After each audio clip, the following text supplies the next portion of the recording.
Most of the time, I love being single. I am very comfortable being single, but tonight I hung out with friends and I had a great time. And then I was driving home and I started feeling this like wave of depression and anxiety. And I wasn't really sure what it was related to or where it was stemming from. And then I got home and I felt like just so sad and lonely. And I walked into my empty apartment and I thought,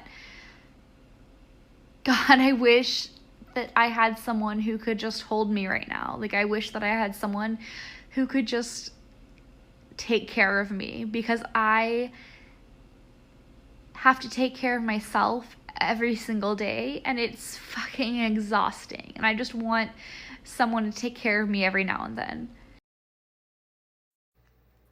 I'm just getting on here for all the girlies who are in their 30s. I'm 33, turning 34 next month.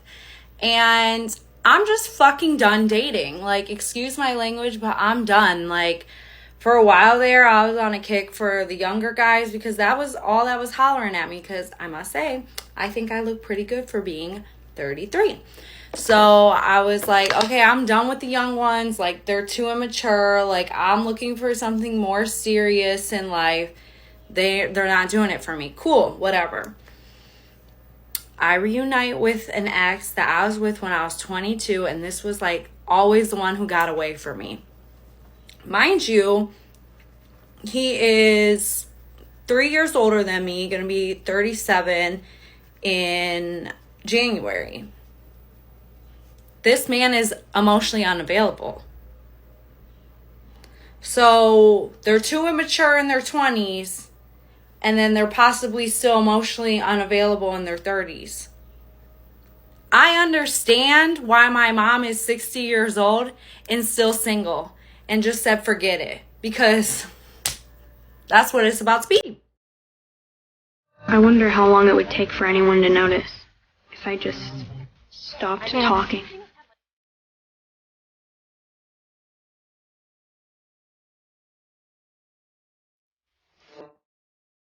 Today's video delves into a potent theme, the Achilles heel of accountability for women.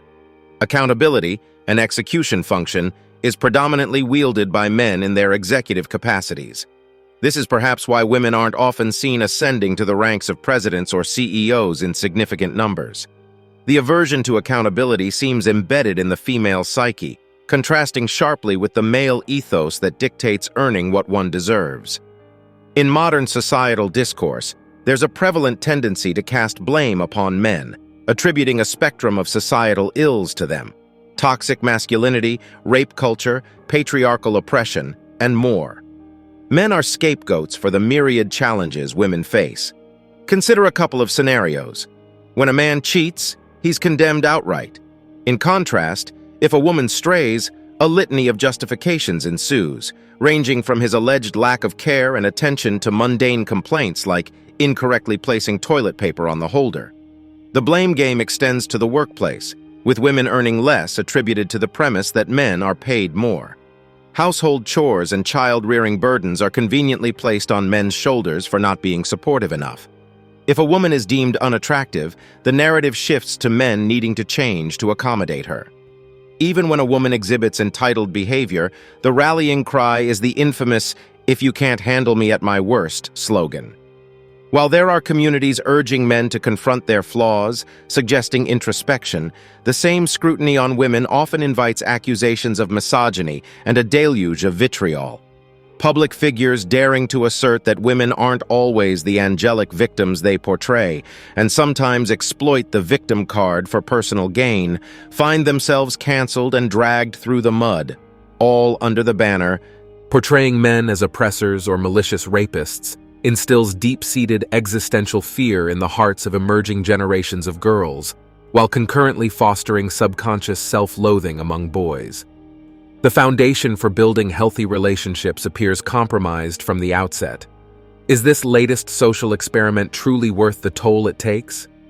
In the realm of attraction, most men aren't excessively discerning.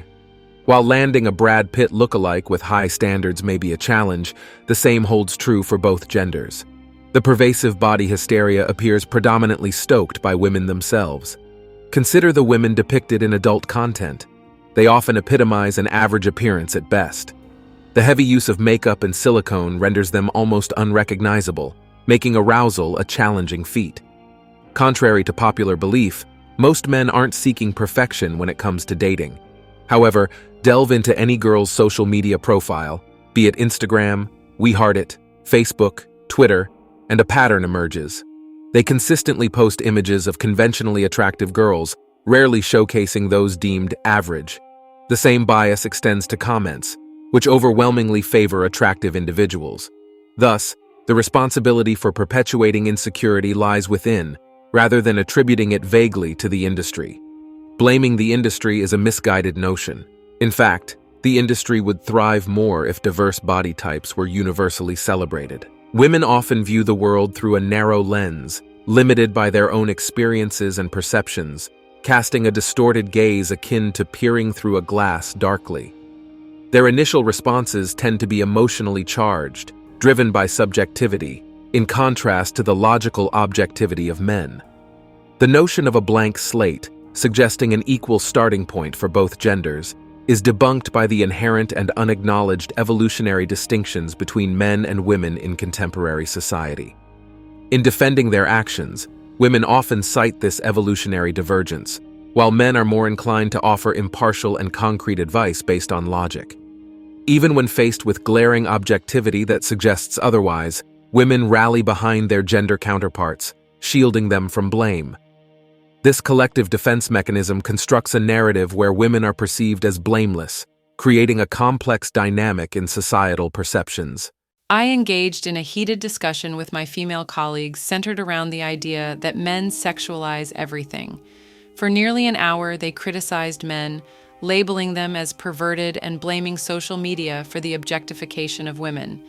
They condemn the porn industry's treatment of women and express disdain for men who visit strip clubs, brothels, and engage in prostitution. According to them, we shouldn't associate or communicate with men who watch porn. During this conversation, I remained silent, but they attempted to draw me in. I questioned their viewpoint, pointing out the double standards. I asked about the responsibility of women who post erotic and explicit photos willingly, participate in provocative TikTok trends, or engage in explicit content on platforms like OnlyFans and Twitch. I argued that if men who watch porn are deemed disgusting, the women creating such content should be viewed in the same light. Unexpectedly, I found myself labeled as the creepiest person in the world. Instead of addressing the argument, they shifted blame onto men. They asserted that men watching certain trends lead teenage girls to follow suit. They connected men watching porn to enticing girls into streaming and OnlyFans. With work to complete, I ended the conversation, but this pattern of behavior isn't unique to that instance. I've observed similar attitudes in various female groups, especially on Reddit. Numerous subreddits point fingers at men, attributing responsibility for explicit content to them. Oddly, the girls who create these trends are rarely criticized. I find it perplexing that men are condemned as creeps for seeking prostitution services, yet the actual prostitutes often go unnoticed. These subs rarely feature posts condemning the content creators on OnlyFans and Twitch. It seems they blame men for being customers without acknowledging the existence and agency of the women providing the content. Embracing victimhood becomes empowering for women who haven't truly faced victimization. It conveniently provides them with an excuse to attribute all their challenges and mistakes to someone else. Without this narrative, they would be compelled to acknowledge their own errors and endure the repercussions. Accepting accountability is often perceived as undesirable, at least according to the perspective of some women. And that's it for today on Sigma Traits. Make sure you hit that like button, smash that subscribe button, and don't forget to ring that notification bell. Support this channel through membership. You can also support through PayPal link in the description. Let us know your thoughts in the comments below. See you all tomorrow.